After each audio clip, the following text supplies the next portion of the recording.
আসসালামু আলাইকুম। স্টোরি লেনে আপনাদের সবাইকে স্বাগতম। আশা করি আমাদের আগের উপস্থাপনাটি আপনাদের ভালো লেগেছে। যারা আমাদের চ্যানেলে নতুন এসেছেন তারা চ্যানেলটিকে অবশ্যই সাবস্ক্রাইব করবেন এবং আপনার পরিচিত সকলের সাথে শেয়ার করবেন। আর আমাদের ভিডিওটি ভালো লেগে থাকলে ভিডিওটিতে লাইক করতে ভুলবেন না এবং আপনাদের মূল্যবান মতামত আমাদের কমেন্ট সেকশনে জানাবেন। এছাড়াও আপনারা চাইলে আপনাদের আশেপাশে ঘটে যাওয়া সত্য ভৌতিক ঘটনা অথবা আপনাদের নিজেদের লেখা হরর, মিস্ট্রি, থ্রিলার অথবা যে কোনো জনরার ঘটনা আমাদের লিখে পাঠাতে পারেন। আমরা সেটি আমাদের চ্যানেলের মাধ্যমে এপিসোড আকারে প্রকাশ করব। আমাদের ঘটনা পাঠানোর জন্য ইমেল অ্যাড্রেস আমাদের ডেসক্রিপশন বক্সে দেওয়া থাকবে। ধন্যবাদ। স্টোরি লেনে আমাদের আজকের উপস্থাপনা revenge of the evil daughter. এই গল্পের লেখিকা সামান্থা লি এবং এই বইটি বাংলায় অনুবাদ করেছেন অনিশ দাস অপু। তো শুরু করছি আমাদের আজকের গল্প revenge of the evil daughter. পা টিপে টিপে দরজার কাছে গেল অ্যানি, শক্ত করে বন্ধ করল। তারপর ফিরে এলো জানালায়, খুলে দিল ছিটকিনি। ধরাস ধরাস করছে কলজে। এমি শুধু ওকে ধন্যবাদ বলে জানালার চৌখাট পেরিয়ে এমনভাবে ঘরে ঢুকলো যেন এর চেয়ে সহজ এবং স্বাভাবিক কাজ আর নেই। তোমার মা নিচতলায় আছেন, জানালা বন্ধ করতে করতে বলল অ্যানি। আমি ঘরে ঢোকার সঙ্গে সঙ্গে একটা শীতল দমকা হাওয়াও প্রবেশ করেছে। কাঁদছেন তিনি। ওরা তাহলে লেকে গিয়েছিল? এমির চেহারায় কোনো ভাবান্তর নেই। বিছানায় বসলো ও, খাটে চাপড় দিয়ে ওর পাশে বসতে ইঙ্গিত করলো অ্যানিকে। অ্যামির হুকুম তামিল করলো অ্যানি, তবে মাঝখানে বেশ খানিকটা ফাঁক রেখে বসলো। অ্যামিকে এখন সত্যি একটা কঙ্কালের মতো লাগছে দেখতে। আমার দিকে এভাবে তাকিও না, বলল অ্যামি। আমি তোমাকে কামড়ে দেব না। অ্যানি এবার অ্যামির খানিকটা কাছ ঘেঁষে বসলো। কাজটা কে করেছিল অ্যামি? জিজ্ঞেস করলো। ভয়কে ছাপিয়ে গেল কৌতূহল। কে, কি করেছে? অ্যামি ঝুঁকে অ্যানির হাতটা তুলে নিল নিজের হাতে। স্থির দৃষ্টিতে তাকিয়ে রইল ওর দিকে। শিউরে ওঠা থেকে নিজেকে নিয়ন্ত্রণ করলো অ্যানি। তুমি তো জানো। পুরোটা আর মুখে বলল না ও। আমি এ নিয়ে কোনো কথা বলতে চাই না, বলল অ্যানি। কেন নয়? চেঁচিয়ে উঠল অ্যানি। ওদেরকে এমনি এমনি ছেড়ে দেবে? তীর্যক দৃষ্টিতে ওর দিকে চাইল অ্যানি। যমজ দুই ভাইয়ের কাজ ছিল ওটা, তাই না? অ্যানি প্রসঙ্গটি বাদ দিতে চায় না। যমজদের যে কোনো একজন, অপরজন তাকে কাভার দিচ্ছে, ঠিক? ঠোঁট কামড়ে ধরল অ্যামি, ডানে বামে মাথা নাড়ল। তাহলে কে? নিশ্চয়ই ওরাই। জ্যাকি আমাকে বালিশ চাপা দিয়ে মেরে ফেলতে চেয়েছিল জানো। গাছ বেয়ে উঠে ঘরে ঢুকেছে, তখন আমি ঘুমাচ্ছিলাম। ঘটনাটা মনে পড়তেই গায়ের রোম খাড়া হয়ে গেল অ্যানি। তুমি কি করে জানো ওটা জ্যাকি ছিল? অ্যামি তার মুখ চেপা হাসি হাসল। ওটা বাইকওয়ালা হবে না, সে তোমাকে বাড়ি পৌঁছে দিয়েছিল। সে তোমাকে যখন বাড়ি নিয়ে আসে তখন ডজ গাড়িটি ড্রাইভওয়েতে। বিলি উইলিয়ামসের হাত জোড়া কাঁধের উপর চেপে বসেছে। লোকটার মুখ দিয়ে ভক ভক করে বেরোচ্ছে মদের গন্ধ। ওকে ধরে ঝাঁকাচ্ছে আর চিৎকার করে বলছে, তোমাকে আমি মজা দেখিয়ে ছাড়ব। সেই দৃশ্যটা মনে পড়ে গেল অ্যানির। সেই সাথে মনে পড়ল অ্যামির বলা কথাটা, বাবা খুব মারে। আমি জানি তোমার এই দশার জন্য দায়ী কে, বলল অ্যানি। তোমার বাবা। বিলি উইলিয়ামস তার সরু বাঁকে শুয়ে আছে। পাশের সেলে লেদার জ্যাকেট পরা যুবক নাক ডেকে ঘুমাচ্ছে। লোকটিকে ওরা যখন হাজতে পুরে দেয় তখন নিজেকে নির্দোষ বলে দাবি করছিল সে। শপথ করে বলেছিল সে অ্যামিকে শুধু বাড়ি পৌঁছে দিয়েছিল, কোনো বদ মতলব তার ছিল না। বিলি হাত পা গুটিয়ে ভ্রূণের আকার নিয়ে শুয়ে আছে বাঁকে, পিঠ ফেরানো জানালার দিকে, যেখানে সে দেখেছে, যাই দেখুক দেখেছে। পেটের মধ্যে অসহ্য ব্যথা বিলি। একটা ড্রিঙ্কের জন্য আইঢাই করছে মন, কিন্তু চাইলেই কেউ ওকে মদ এনে দেবে না। ডাক্তার ব্রাউন বলেছেন অতিরিক্ত মদ্যপানের কারণে সে চোখে হ্যালুসিনেশন দেখেছে। যদি তাই হয় তো তাই হোক। বিলির মনে হচ্ছে ওর পেছনে জানালাটা বিকট অন্ধকার হায়ের মতো ফাঁক হয়ে যাচ্ছে, রূপান্তরিত হচ্ছে খোলা কবরে। ওকে গিলে খেতে চাইছে। একভাবে শুয়ে থাকতে থাকতে খিঁচুনি ধরে গেছে বিলির শরীরে, কিন্তু পাশ ফিরে শুতে ভয় লাগে, কারণ সে জানে ওটা হ্যালুসিনেশন ছিল না। ও তাকে দেখেছে, অ্যামি ওখানে ছিল, কিন্তু ওর তো থাকার কথা নয়। তবু সে ছিল, ফিরে এসেছে প্রতিশোধ নিতে। বেপরোয়া জীবনযাপনে অভ্যস্ত বিলির জীবনে এই প্রথম ভয় পেল, প্রচণ্ড ভয়। কানের কাছে ঘ্যান ঘ্যান করো না, বলল অ্যামি। চড়ে যাচ্ছে মেজাজ। বললাম না এই বিষয়টি নিয়ে আমি কথা বলতে চাই না, আর শুনেই বা কি লাভ তোমার? তুমি আমার বন্ধু, বলল অ্যানি। বন্ধুদের সবসময় একসঙ্গে থাকা উচিত। আমি চাই না অপরাধী শাস্তি ভোগ না করে ছাড়া পাক, তাহলে ওরা আবার এটা করবে। এখানে বাস করাটা নিরাপদ নয়। তোমার কোনো বিপদ হবে না। ক্রমে অসহিঞ্চু হয়ে উঠেছে অ্যামি। আমাকে এ নিয়ে আর বিরক্ত করো না। আমি এটা নিয়ে কথা বলা দূরে থাক, ভাবতেই চাই না। হাত দিয়ে মুখ ঢাকলো অ্যামি, যেন মুছে ফেলতে চাইছে স্মৃতি। সামনে পেছনে দুলতে শুরু করলো। একটু পরে ওর আরেকটু কাছে সরে এলো অ্যানি। হাত দিয়ে জড়িয়ে ধরলো সরু কাঁধ। ঠিক আছে, বলল অ্যানি। বাদ দাও। প্রসঙ্গটি তোলার জন্য আমি দুঃখিত। আমার খুব শীত লাগছে অ্যানি, খুব ভয় লাগছে। পুরো জিনিসটা আমি আমার মাথা থেকে বের করে দিতে চাই। চিন্তা করো না, ওকে আলিঙ্গন করলো অ্যানি। তোমার জীবনে কোনো খারাপ কিছু ঘটতে দেব না আমি। রাগে ফোঁস নিঃশ্বাস ফেললো অ্যানি, কিন্তু সেজন্য দেরি হয়ে গেছে অনেক। দুঃখিত, বলল অ্যানি। আমি ভাবছিলাম যে লোকটা তোমার এই অবস্থার জন্য দায়ী, তাকে যদি ধরতে পারতাম তাহলে তুমি জানো শান্তিতে বিশ্রাম নিতে পারতে। শির দ্বারা খাড়া হয়ে গেল অ্যামি। অ্যানির কাছ থেকে সরে গেল, ভয়ঙ্কর চোখে তাকালো ওর দিকে। তোমাকে কে বলেছে আমি শান্তিতে বিশ্রাম নিতে চাই? অ্যানির মনে হলো দুনিয়াটা হঠাৎ উল্টে গেছে, ঘরটা অদৃশ্য হয়ে যেতে শুরু করেছে। ও চোখ বুঝল, অ্যামির কাছ থেকে দূরে সরে যেতে চায়। মেয়েটাকে আর বন্ধু সুলভ মনে হচ্ছে না। তোমার কেমন লাগবে যদি একটা বাক্সের মধ্যে আটকে থাকো, অন্ধকারে, মাটির নিচে? অ্যামি এক একটা শব্দ উচ্চারণ করছে, অ্যানির সঙ্গে সঙ্গে সেই রকম অনুভূতি হচ্ছে।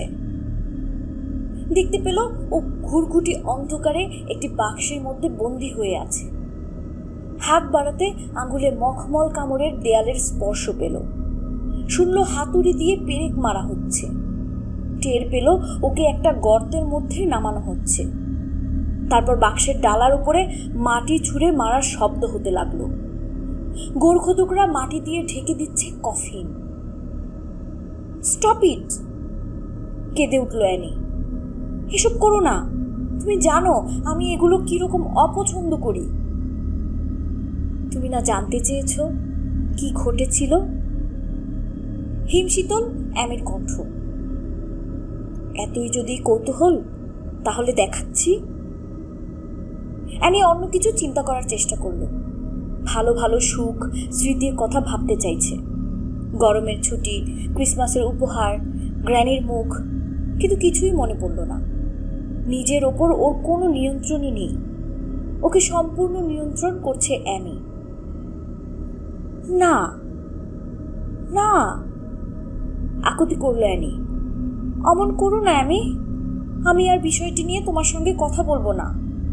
কে অমন কাজ করেছে তা নিয়ে আর ভাববো না। তুমি চলে যাও, চলে যাও প্লিজ। কিন্তু ততক্ষণে দেরি হয়ে গেছে অনেক।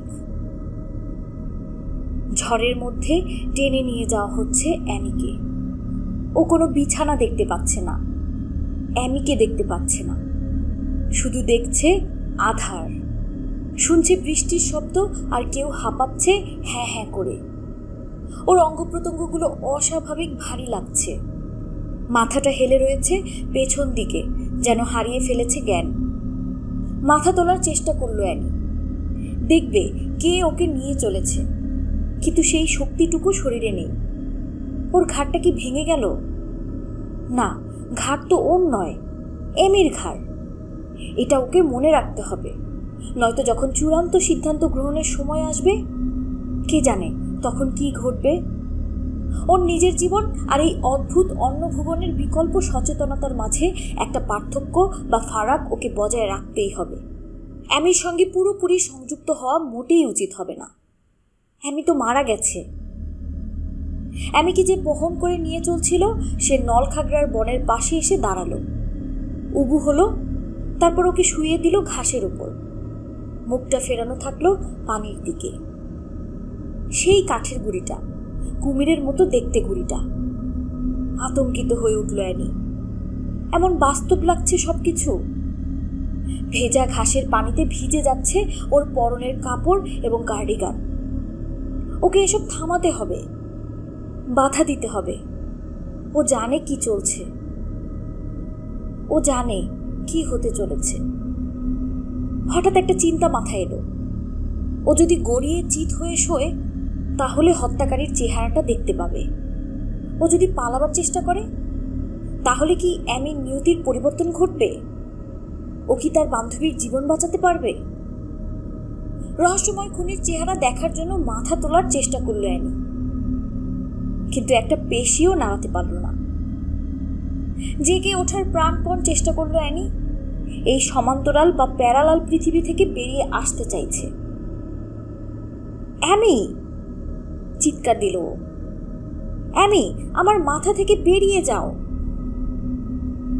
কিন্তু অ্যামি অন্য কোথাও আছে। অ্যানির শরীরের ভেতরে আছে সে, সুস্থ এবং নিরাপদ। এখন যদি সে মারা যায় তাহলে কি অ্যানি অথবা অ্যামি অথবা দুজনেরই চিরবিদায় ঘটবে? ও টের পেল একজোড়া হাত ওর পিঠে চাপ দিচ্ছে, ওকে ঠেলে ফেলে দিতে চাইছে পানিতে। ধাক্কার চোটে গড়িয়ে পড়ে গেল অ্যানি। ছপাস করে পড়ল পানিতে, ডুবতে শুরু করলো। পানি গ্রাস করে নিচ্ছে ওর মাথা। হাত বাড়িয়ে কাঠের গুঁড়িটা চেপে ধরল অ্যানি, ঠিক যেভাবে ধরেছিল অ্যামি। গলার লকেটটা গুঁড়ির গা ফুঁড়ে বেরিয়ে আসা একটা ডালে আটকে গেল। ওটাকে ছাড়িয়ে নেয়ার চেষ্টা করছে অ্যানি। জোরে জোরে পা ছুটছে, ফেনা উঠে গেল পানিতে। আশা করলো এবারের গল্পের শেষটা ভিন্ন রকম হবে, কিন্তু তা হলো না। ফুসফুসের বাতাস বের করে দিয়ে ওখানে গল গল করে ঢুকে গেল পানি। উন্মত্তের মতো হাত পা ছোড়ার গতি হ্রাস পেল। স্লো মোশন ছবির মতো ওর শরীরটা গুঁড়ির নিচে পিছলে যাচ্ছে। অন্তিম চেষ্টাটা করলো ও। প্রাণ পরে শেষবারের মতো মাথাটা তুলল পানির উপরে, লেকের সারফেসের উপর। শূন্যে ঝুলে থাকা ওর খুনির ভীষণ চেহারাটা দেখলো এক ঝলক। তারপর লেকের পানি আবার গ্রাস করলো ওকে। তীব্র স্রোতের শব্দ এলো কানে এবং আধার হয়ে এলো দুনিয়া। মিসেস জনস্টনের সবচেয়ে ভালো আরাম কেদারাটিতে বসে আছে কেসি উইলিয়ামস। মুখ ঢেকে রেখেছে রুমালে। সরু কাপজোড়া কুঁচকে আছে, থেকে থেকে ফোপাচ্ছে, কাঁদছে সে। তার বিপরীতে বসে আছে শেরিফ জোনাস, অপেক্ষা করছে কান্না থামার জন্য। মার্থা জনস্টন দোরগোড়ায় স্থির হয়ে দাঁড়িয়ে আছেন। শেরিফ মৃদু মাথা ঝাঁকালো। এর মানে হলো সে এখন কেসির সঙ্গে একান্তে কিছু কথা বলতে চায়। চলে গেলেন মিসেস জনস্টন। শেরিফ তার শার্টের ব্রেস্ট পকেটের বোতাম খুলে একটি কলম এবং নোটবুক বের করে গলা খাকারি দিল। জানি সময়টা তোমার অনুকূলে নয় কেসি, বলল সে, তবে অনুমতি দিলে তোমাকে কয়েকটি প্রশ্ন করতে চাই। কি বিষয়ে? কিছু জিনিস জানতে চাই আমি। তারপর জেলখানায় যাব বিলির সঙ্গে কথা বলতে। স্বামীর নাম শুনেই আবার কান্না শুরু করে দিল কেসি। এবারে রীতিমতো হেঁচকি উঠতে লাগলো। গত 2 বছর ধরে ওই বাড়িতে কি ঘটছে সব কথাই আমার জানা, নিরুদ্বেগ সুরে বলল শেরিফ। তবে লিখিত কোনো অভিযোগ পাইনি বলে আমি কোনো অ্যাকশনেও যেতে পারিনি। কিসের অভিযোগ? নিজেকে সামলে নেওয়ার চেষ্টা করছে কেসি উইলিয়ামস। তাকে চোখ মুছবার সময় দিল শেরিফ। রুমাল দিয়ে নাকও মুছে নিল সে।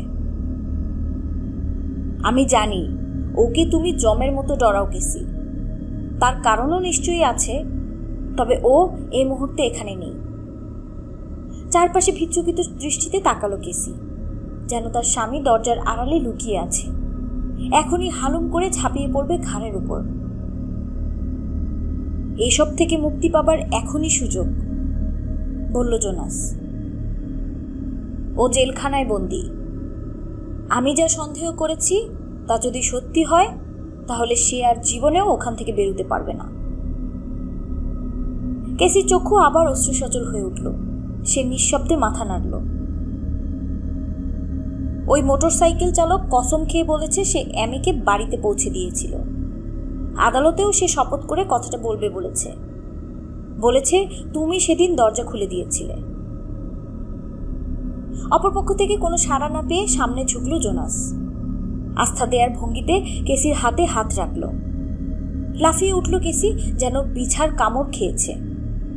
দ্রুত হাত সরিয়ে নিল শেরিফ।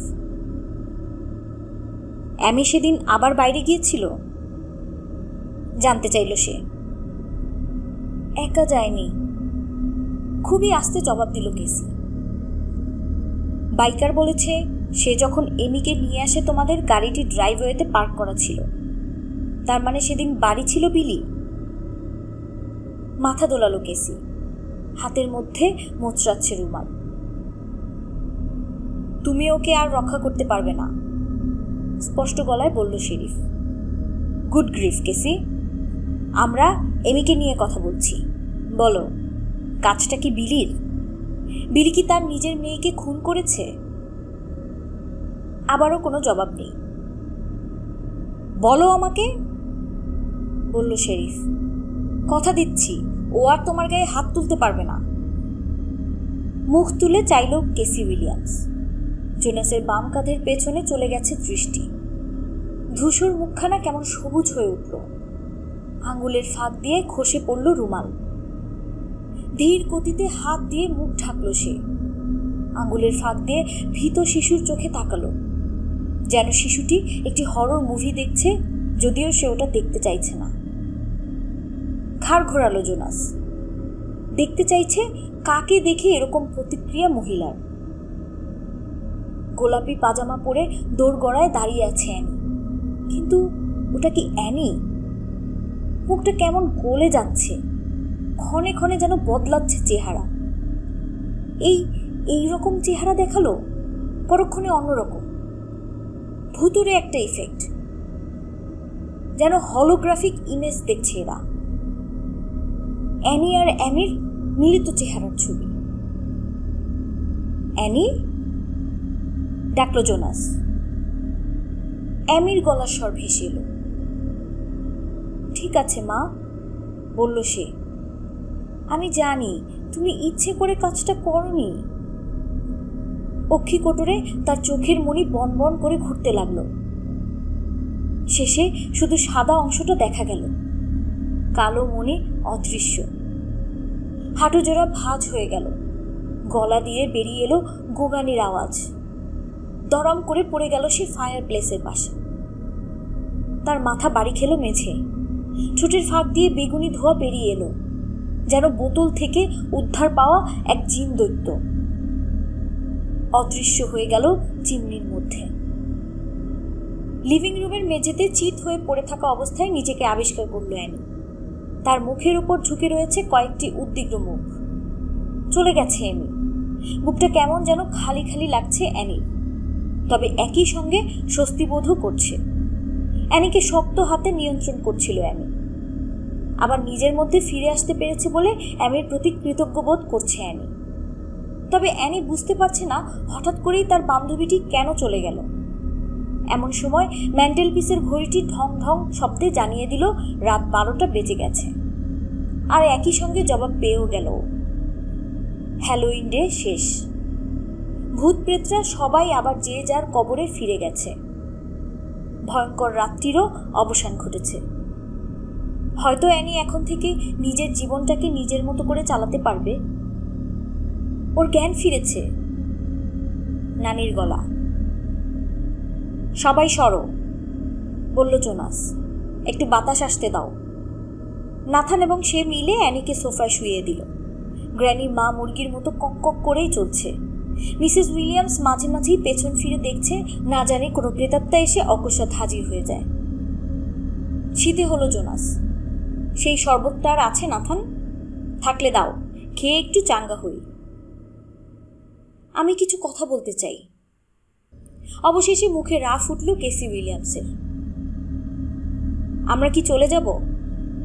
মার্থা তাকালেন জোনাসের দিকে। ব্যাপারটা নির্ভর করছে কেসির উপর।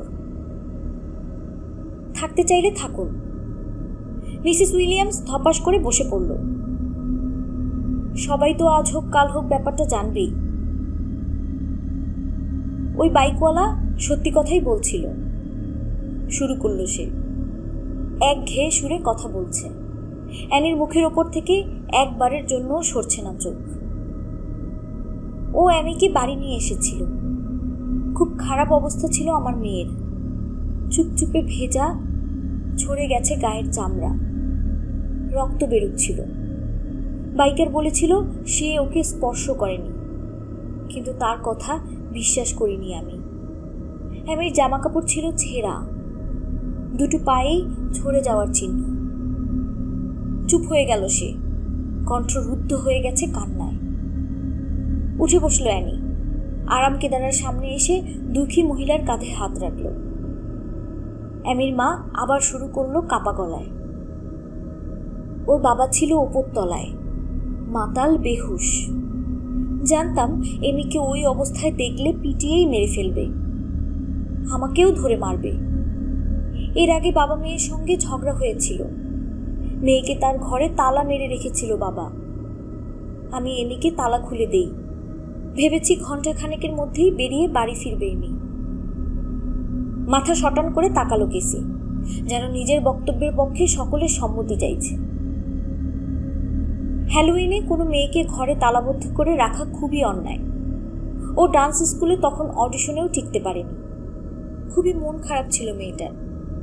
ভেবেছি বাইরে থেকে ঘুরে এলে ভালো হয়ে যাবে ওর মন। কিন্তু অনেকক্ষণ পরেও যখন বাড়ি ফিরল না এমি, পাগলের মতো হয়ে যাই আমি। বারবার মনে হচ্ছিল ও বোধহয় পালিয়ে গেছে। আপনি পুলিশে খবর দেননি কেন? ফোন করতে যাচ্ছিলাম, এমন সময় বাইকার ওকে বাড়ি নিয়ে আসে।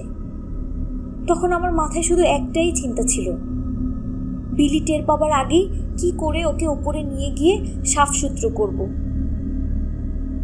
অ্যানির দিকে তাকিয়ে প্রাণহীন হাসি হাসল কেসি উইলিয়ামস।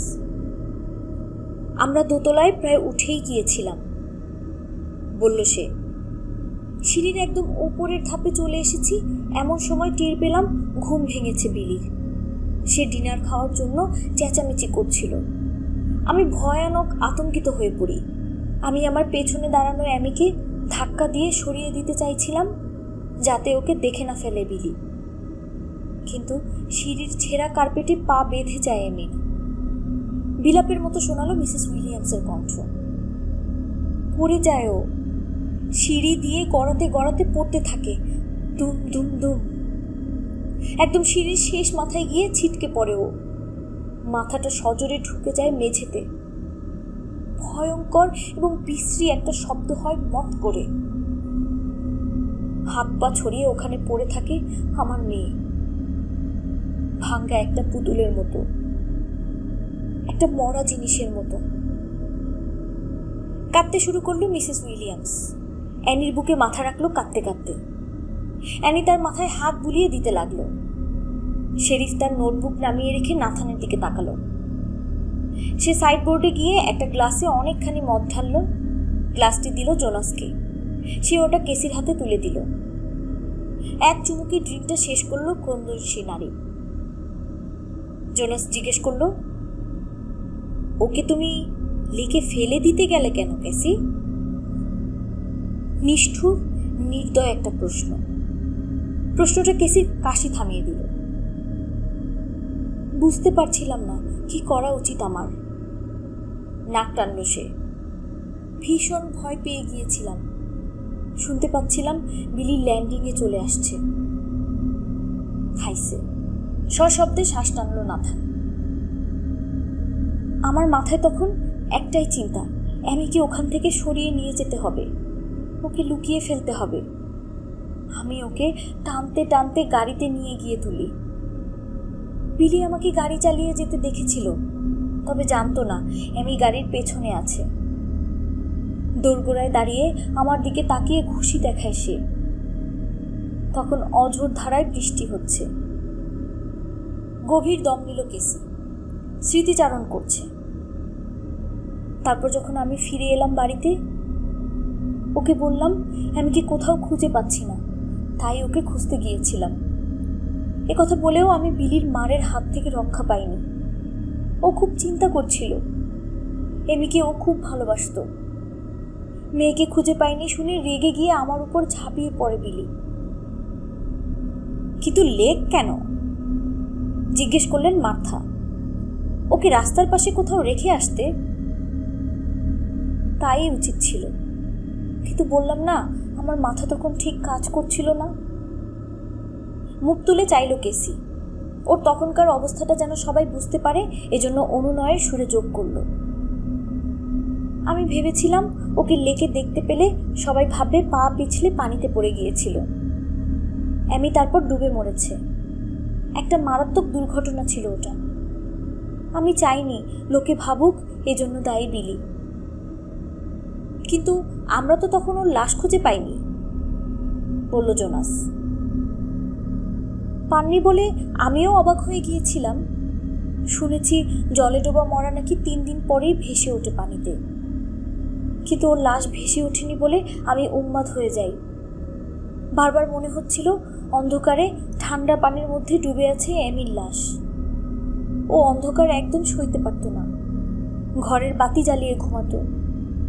বেচারি মেয়ে আমার। ও কাঠের গুঁড়ির নিচে আটকা পড়ে গিয়েছিল, জানালো জোনাস। গলার লকেটটা আটকে গিয়েছিল।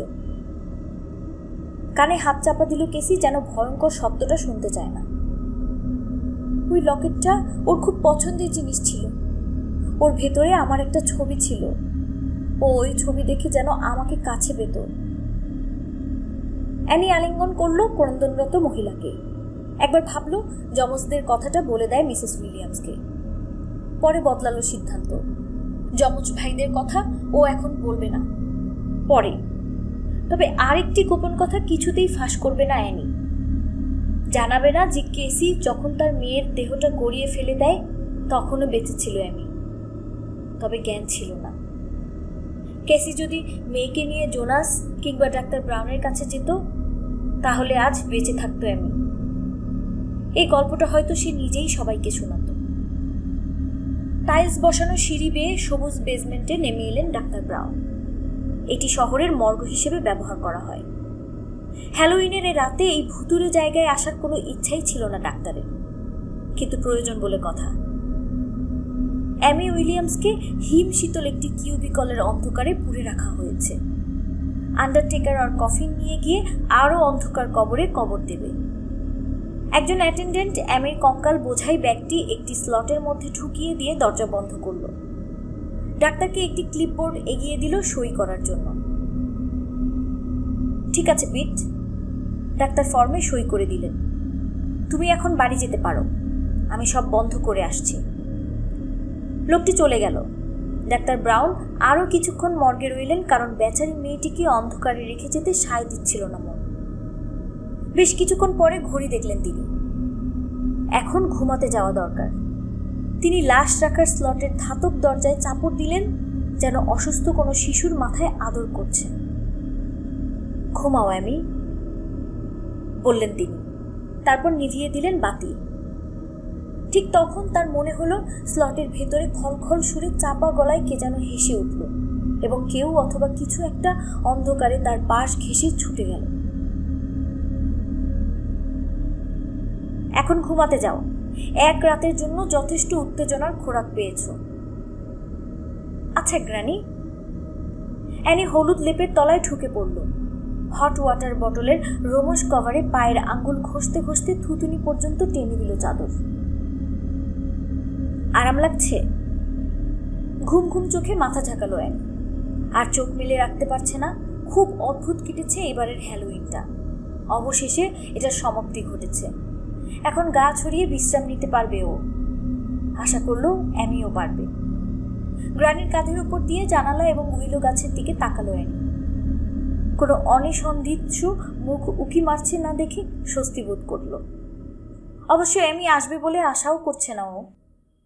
আসল অপরাধী ধরা পড়ে গেছে, রহস্যেরও সমাধান হয়েছে। অ্যামির আবার হাজির হবার কোনোই দরকার নেই। কিন্তু অ্যামি কোথায়, এই চিন্তাটা মাথার মধ্যে কেবলই ঘুরপাক খাচ্ছে অ্যানি। সম্ভবত হাসপাতালে, নাকি ফিউনারেল পার্লারে, যেখানে লাশ হিমায়িত করে রাখা হয়। যেখানেই অ্যামির কঙ্কালটা রাখা হোক না কেন, অ্যানির ধারণা মেয়েটির আত্মা এখন শান্তিতেই আছে। ক্লান্তিতে চোখ বুজে আসছে অ্যানির। গ্রানির গা থেকে লিলি ফুলের মিষ্টি গন্ধ পাচ্ছে। জীবনে এই প্রথম নিজেকে সম্পূর্ণ নিরাপদ লাগছে ওর। পুরোপুরি সুখী মনে হচ্ছে। স্টিল ওয়াটারে সারা জীবন থেকে যেতে মন চাইছে। ছাদের সোনালি চাঁদটাকে দেখতে দেখতে গভীর ঘুমে তলিয়ে গেল অ্যানি। অনেক দূর থেকে পরিচিত একটি কণ্ঠ কি যেন জিজ্ঞেস করছিল ওকে। প্রচন্ড ঘুমের তাড়নায় বুঝতে পারল না ও। মার্থা জনস্টন তার নাতনিকে চুমু খেয়ে শুভরাত্রি জানালেন। তিনি অ্যানির ঘুমন্ত মুখে তাকালেন। একদম মেরি বেথের কিশোরী বেলার চেহারা। মেয়ে এখন তার চেহারা সুরত বদলে ফেলে নিজেকে অচেনা করে ফেলেছে, কিন্তু তার নাতনি তার মায়ের কৌশলের চেহারাই পেয়েছে। সেই একই রকম ভোঁতা নাক, ফ্যাকাশে মুখে অসংখ্য ফুটকি। ঘুমের মধ্যে কি যেন বলল অ্যানি, কুঁচকে গেছে কপাল। ওর মাও ঘুমের মধ্যে এরকম করত। অ্যানির মেরমেরে বাদামি চুলে হাত বুলিয়ে দিলেন মিসেস জনস্টন। চুলের ফাঁক দিয়ে বেরিয়ে এলো খোলা আকৃতির কান, সেটে আছে মাথার সঙ্গে। মেরি বেথের কানও এরকম, তবে সে কানের নানা জায়গায় ফুটো করে সোনার রিং পরেছে, কিন্তু অ্যানি ওসব ফ্যাশনের ধারে কাছেও ঘেঁষেনি। অ্যানি যেন তার মেয়ের ডুপল গেঞ্জার হয়ে তাকে তাড়া করতে এসেছে। আমি তোমার মাকে কখনোই খুব বেশি সময় দিতে পারিনি, ঘুমন্ত মেয়েটির দিকে তাকিয়ে বললেন মিসেস জনস্টন। এজন্য ও বাড়ি থেকে পালিয়ে যায়। শেষবারের মতো হলুদ লেপে মৃত চাপড় মেরে জানালার সিটকিনি ভালোভাবে লাগানো রয়েছে কিনা পরখ করে ওর থেকে বেরিয়ে গেলেন তিনি। দরজা বন্ধ করে নামতে লাগলেন সিঁড়ি দিয়ে। পর্দার আড়াল থেকে বেরিয়ে এলো ছোট্ট কালো মূর্তিটি। এক মুহূর্ত দাঁড়িয়ে রইল জানালার ধারে। শরতের চাঁদের আলোয় তার ছায়াময় আকৃতিটি রহস্যময়ভাবে ফুটে থাকল। মিসেস জনস্টনের পায়ের আওয়াজ কিচেনে মিলিয়ে যাওয়া পর্যন্ত অপেক্ষা করল সে। তারপর যেন হাওয়ায় ভেসে চলে এলো অ্যানির বিছানার পাশে। স্থির দৃষ্টিতে তাকিয়ে রইল ঘুমন্ত কিশোরীর দিকে। ধীরে ধীরে সে এগোলো অ্যানির কাছে। তার কাঁধ স্পর্শ করলো ঠান্ডা হাত দিয়ে। শীতল স্পর্শে কেঁপে উঠল অ্যানি, তবে ভাঙল না ঘুম। অবশেষে কথা বলল ওটা। শুকনো গলায় ফিসফিস করল, যেন মরা পাতা মাটিতে ঘষা লেগে খসখস শব্দ তুলল। দুঃখিত মেয়ে, বলল ওটা। অন্য কোনোভাবে যদি এটা করা যেত করতাম আমি, এছাড়া উপায় ছিল না আমার। নাথান কোকো তৈরি করছে। মার্থা ঘরে ঢুকলেন। তার সামনে ধুমায়িত একটি মগ রাখল নাথান। তিনি টেবিলে বসলেন। ঘুমের ঘরে কথা বলে ও, বললেন মিসেস জনস্টন। অবিকল ওর মার মতো। মিসেস জনস্টনের বিপরীতে বসল নাথান। বড় হলে সব ঠিক হয়ে যাবে। পানীয়তে ছোট্ট একটি চুমুক দিয়ে মগটা নামিয়ে রাখলেন মার্থা। দোষটা আমারই, বললেন তিনি। সবকিছুর জন্য আমিই দায়ী।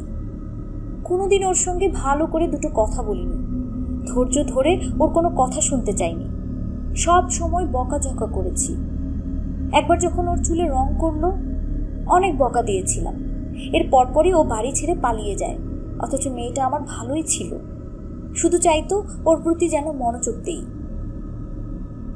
এসবের জন্য এখনো নিজেকে দোষারোপ করে কি হবে, বলল নাথান। ওই সময় তোমার পক্ষে যা যা করা সম্ভব করেছ। মাথা নাড়লেন মার্থা। ওর জন্য যদি বেশি সময় ব্যয় করতাম, ওর প্রয়োজন মাফিক মনোযোগটুকুও যদি দিতাম, ও কখনোই বাড়ি ছেড়ে চলে যেত না, ঝামেলাতেও জড়াতো না। নাথান নিজের কাপের দিকে তাকালো। যদিও এতে আমার মাথা গলানো উচিত হচ্ছে না, বলল সে, তবু জানতে আগ্রহ হচ্ছে ও কোথায় গিয়েছিল। এই মুহূর্তে ও এখানে ছিল, পরের মুহূর্তে এক তরুণ ভবঘুরের সঙ্গে মোটরসাইকেলে চড়ে পালিয়ে গিয়েছিল। ছেলেটা ওকে হ্যালোইন ডেতে রাস্তা থেকে তুলে নেয়। সান ফ্রান্সিসকো গিয়েছিল, 6 মাস আমার সঙ্গে যোগাযোগই করেনি। তুমি বকাবকি করবে সে ভয়েই হয়তো যোগাযোগ করেনি। হ্যাঁ, হয়তোবা। যখন শুনলাম এক কূটনীতিকে বিয়ে করেছে, ভেবেছি নম্র আর ভদ্র সভ্য হয়ে উঠবে আমার মেয়ে, কিন্তু কই, কিছুই তো হলো না। চমৎকার ওই ছেলেটার সঙ্গেও বনিবনা হলো না। তুমি চাইলেই তো আর ওদের জীবন নিয়ন্ত্রণ করতে পারবে না। জানি আমি। এখন তো ও অ্যানিকেও যথেষ্ট সময় দেয় না। লুজানে এক লোকের সঙ্গে ঘুরে বেড়াচ্ছে এখন। আমার নাতনি মরল কি বাঁচল তাতে কিছুই এসে যায় না ওই লোকের। হঠাৎ একটা ভাবনা মাথায় এলো মার্থার। তিনি অবাক হলেন এ চিন্তাটা আগে কেন আসলো না। তার মনের কথা বুঝতে পেরেই যেন বলে উঠল নাথান, অ্যানিকে এখানে রেখে দিলেই পারো। পাড়ার ছেলে মেয়েদের সঙ্গে ওর বন্ধুত্ব হয়ে যাবে, স্বাভাবিক মানুষের মতো জীবনযাপন করবে। বুদ্ধিটা দারুণ মনে ধরল মার্থার। এমন কিছু করা গেলে সবচেয়ে ভালো হয়। সিদ্ধান্ত নিলেন কাল সকালেই মেয়ের সঙ্গে বিষয়টি নিয়ে কথা বলবেন। তিনি নিশ্চিত মেরিবেথ প্রস্তাবটি পেয়ে খুব খুশি হবে, আর ডন আরও বেশি খুশি হবে, কারণ মেফিল্ডের বোর্ডিং স্কুলের অনেক খরচ। তার চেয়ে অ্যানি এখানে থেকে পড়াশোনা করলে তার খরচ প্রায় হবেই না বলা চলে। কিন্তু অ্যানি রাজি হবে তো? অ্যানি যদি না থাকতে চায়? আশঙ্কাটি প্রকাশ করেই ফেললেন মিসেস জনস্টন। ও নিয়ে তোমাকে ভাবতে হবে না, হাসল নাথান। মেফিল্ড স্কুল অ্যানির 2 চক্ষের বিষ। তাহলে বলছো এগিয়ে যেতে? বললেন মিসেস জনস্টন। এরকম সুযোগ দ্বিতীয়বার আসবে না জীবনে, বলল নাথান। তোমার জায়গায় আমি হলে 2 হাতে সুযোগটা আঁকড়ে ধরতাম। নিশ্চয়ই মাথারের মাঝে জেগে গেল অ্যানি। ভীষণ ঠান্ডা লাগছে, বাতাসে কিরকম ওষুধ গন্ধ। নাক কোচকালো ও, হাত বাড়ালো লেপ টেনে খোলা বুক ঢাকতে। লেপের বদলে হাতে ঠান্ডা প্লাস্টিকের মতো কি একটা জিনিস ঠেকল, ভাঁজ করা বড় খামের আকারের। আঙ্গুল দিয়ে আউটলেট খোঁজার চেষ্টা করলো অ্যানি, কিন্তু হাতে ঠেকলো না কিছু। হাতের তালু শরীরের ওপর চেপে থাকা ধাতব পদার্থটির গায়ে ঠেকালো। সরু একটি মেটাল স্ট্রিপের স্পর্শ পেল আঙ্গুলের ডগা। একটা চেইন। প্লেনে যেসব বড় বড় কাপড়ের ক্যারিয়ার তোলা হয় তাতে এরকম চেইন থাকে। অন্ধকারে মুচকি হাসল অ্যানি। ও আবার স্বপ্ন দেখতে শুরু করেছে, তবে এটা একটা অর্থহীন স্বপ্ন, কারণ ওর মনে হচ্ছে ওকে কেউ প্লাস্টিকের বড় একটা ব্যাগে পুরে চেইন টেনে আটকে দিয়েছে ব্যাগ। হঠাৎ ভয়ঙ্কর চিন্তাটা মাথায় এলো ওর, কিন্তু তা কি করে সম্ভব? ও চিন্তাটা জোর করে মাথা থেকে দূর করে দিল। ও তো আসলে স্বপ্ন দেখছে, তাই না? কাল সকালে যখন ঘুম ভাঙবে দেখবে সবকিছু স্বাভাবিক হয়ে গেছে। শেষের সে ভয়ঙ্কর। পরের দিন ঝকঝকে রোদ নিয়ে উদ্ভাসিত হলো ঝলমল একটি সকাল। আকাশ পরিষ্কার, মেঘ শূন্য। পাখিরা মনের আনন্দে গাইতে শুরু করেছে গান। বারান্দায় দাঁড়িয়ে আছে নাথান। ভাবছে আবহাওয়াটা যেহেতু ভালো, মার্থার বাগানের আগাছা পরিষ্কার করার জন্য চমৎকার মৌকা আজ। তার আগে সে মিনিট 20 একটু হাঁটাহাঁটি করে আসবে। বারান্দা থেকে নেমে এলো নাথান, পা বাড়ালো রাস্তায়। বেশি দূর যেতে পারেনি ও। মিস্টার বুলিঙ্গারের বাড়ির সামনে অ্যাম্বুলেন্স দেখে দাঁড়িয়ে পড়ল। লোকটার বোধহয় গত রাতে হার্ট অ্যাটাক হয়েছে। খোঁজ নিয়ে জানলো ওর ধারণাই সত্যি। বেঁচে আছেন মিস্টার বুলিঙ্গার, তবে কথা বলার শক্তি হারিয়েছেন। ডাক্তার ব্রাউন জানালেন শিক্ষকটি কথা বলার শক্তি ফিরে পেতে পারেন, আবার নাও পারেন। বললেন, বুঝ, চেঁচামেচি না করলে কেউ নাকি জানতেই পারত না বুলিঙ্গার সাহেব অজ্ঞান হয়ে পড়ে আছেন বাড়িতে। সময় মতো ডাক্তার না এলে হয়তো মরেই যেতেন। শেরিফ এসে হাজির হলো, সে কুকুরটিকে মেভিলিনের কাছে দিয়ে আসবে। বুঝকে পুষবার আগ্রহ দেখিয়েছেন মেভিলিন। শেরিফের গাড়ির সামনের আসনে কেসি উইলিয়ামসকে বসে থাকতে দেখল নাথান। অবশেষে ঘর থেকে বেরোবার সাহস করতে পেরেছে সে। মেভিলিন তাকে থাকার ব্যবস্থা করে দেবে বলেছে। সে সঙ্গে তার দোকানে ওয়েট্রেসের চাকরিও তার জন্য পাকা। যাক, মহিলার শেষ পর্যন্ত একটা হিল্লে হলো। অ্যামের মৃত্যুর কারণ নিয়ে তদন্ত অবশ্যই হবে, তবে জোনাস বলেছে করোনার নিশ্চিত। রায় যাবে দুর্ঘটনাজনিত মৃত্যুর পক্ষে। বাইকার চলে যাবার আগে কথা দিয়েছে সে সাক্ষ্য প্রমাণ দিতে আবার ফিরে আসবে।